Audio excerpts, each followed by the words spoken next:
Então, vamos falar sobre o Instituto Luz. O Instituto Luz, ele nasce em 2019, tá? E a história do início é uma história bem longa, assim, porque envolve também uma parte da minha história pessoal. E eu vou tentar resumir ao máximo essa história. Foi uma junção, né? Deus colocou, assim, Deus cruzou meu caminho com o caminho do Robson Fonseca, que é um cantor cristão adventista, né? Tem 20 anos de uma carreira bem consolidada.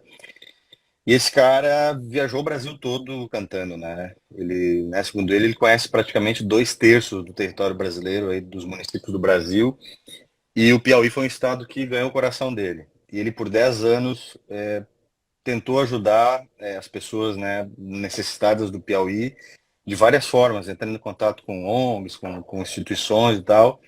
E, né, muitas portas se fecharam para ele. E ele, por 10 anos também, outro cara corajoso, persistente, lutou. Até chegou um momento que os nossos caminhos se cruzaram. E quem catalisou essa conversa, essa conexão entre nós foi minha esposa, quando viu ele lá na igreja que a gente frequenta em Novo Hamburgo, num recital que ele fez lá no domingo. E nesse recital, né, ele contava a história dele também, e ele falou da infância dele, de como o pai dele levava ele para fazer projetos sociais, ajudar famílias, né, dar estudo bíblico, né? O pai dele envolvia ele muito nisso. Então ele começou com essa história. Agora deu uma travada ali, boa, né? E aí falou do Piauí. E ele falou da falta de água, falou da seca, das pessoas que não têm água para beber e tal. E ela ficou muito tocada, porque a gente tinha recém voltado de uma viagem de volta ao mundo, praticamente, que a gente fez de carro, uma viagem que durou quase 4 anos, que a gente fez com nossa família, a bordo de um Toyota Bandeirante, né? Só isso é um capítulo à parte assim, da conversa. Mas a gente tinha recém voltado e nos últimos 6 meses dessa viagem, a gente estava nos países do Saara, ali, entre Marrocos, o Western Saara, que é uma região que é se emancipada do Marrocos, e Mauritânia, tá? E nós fomos cruzar a Mauritânia por cima da areia do deserto, mesmo até uma região lá que tem muita coisa interessante naquele país. E minha esposa passou muito mal lá e foi bem grave, assim. Ela teve desidratação, pressão baixa, anemia, né? Os 3 quadros bem graves e a gente teve que cancelar a sequência da viagem. Tínhamos que voltar para o Brasil, né? A gente ficou uns 2 meses tentando estabilizar a saúde dela para seguir, mas não deu. Estava complicado, a questão de alimentação ela também é complexa, né? Recuperação. O hospital que ela tinha ficado numa cidade chamada Atar, no meio do Saara, lá da Mauritânia, não tinha nem soro, para vocês terem uma ideia. Eu tinha que Nossa. correr lá por toda a região para achar soro para ela, né, poder tomar. Então, voltamos para o Brasil, aí ela tem esse encontro com o Robson no recital, e aí ela ficou muito tocada com a questão da água, né? Porque a gente estava no Saara, né? A água era a nossa busca diária, e a gente via quantas pessoas sofriam também. E ela falava, cara, tem que ajudar esse cara, tem que ajudar o Robson e tal, e ficou, né, falando, todos os dias ela falava Robson e Piauí, Robson e Piauí. E 15 dias depois do encontro dos dois lá, que ela conversou com ele volta a Porto Alegre, na capital do estado, para fazer um recital também lá. E aí ela coloca nós dois em contato, né? A gente se encontra em Porto Alegre. Aí ele mostra um documentário que ele fez que é maravilhoso, chamado Missão Piauí. E isso é uma história bacana para ele contar também. Acho que é legal vocês convidarem ele aí para ele contar essa história, né? Essa história do início do Instituto. Porque tem a visão dele também, né, da coisa. E eu Que ele assisti. ouça e aceita aí já. Vai lá, Robson, fala com a turma aí que esse casal é ponta firme.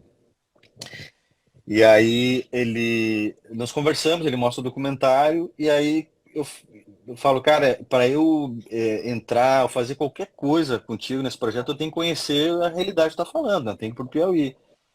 Então vamos para o Piauí, né? A gente marcou, acho que foi em abril de 2019 que nós fomos, eu e ele. Chegamos aqui no Piauí, nos emprestaram um carro e a gente rodou o estado que nem os loucos, assim, para cima e para baixo, né? E aí aquele chamado que ele havia recebido para o Piauí também chegou a mim. E foi muito forte, assim.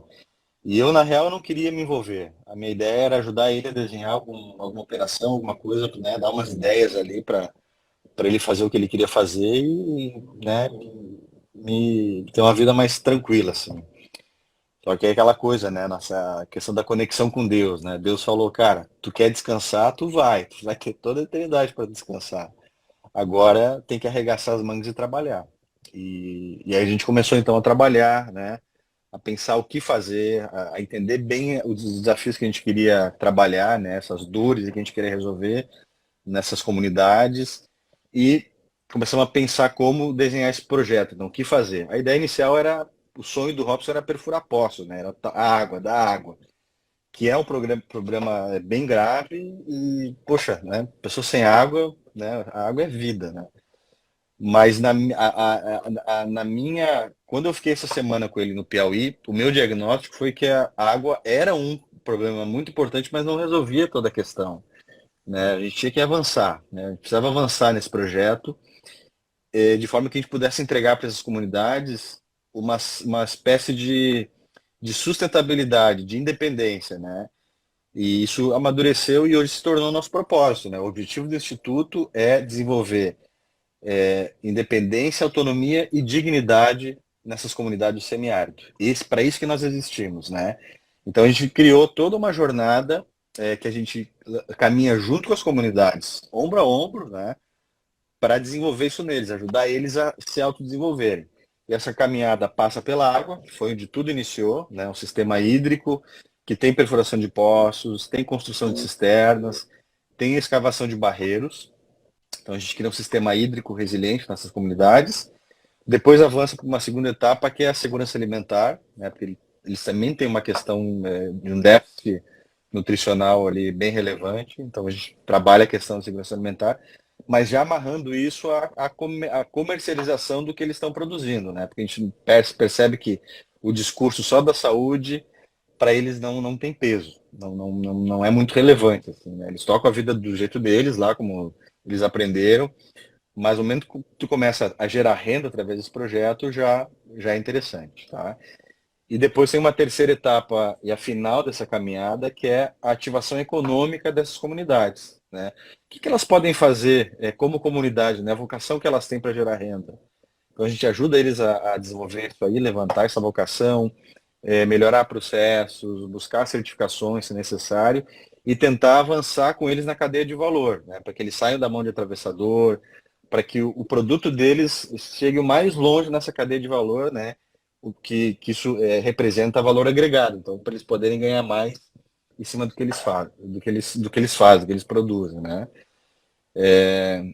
Então é mais ou menos isso aí o Instituto hoje.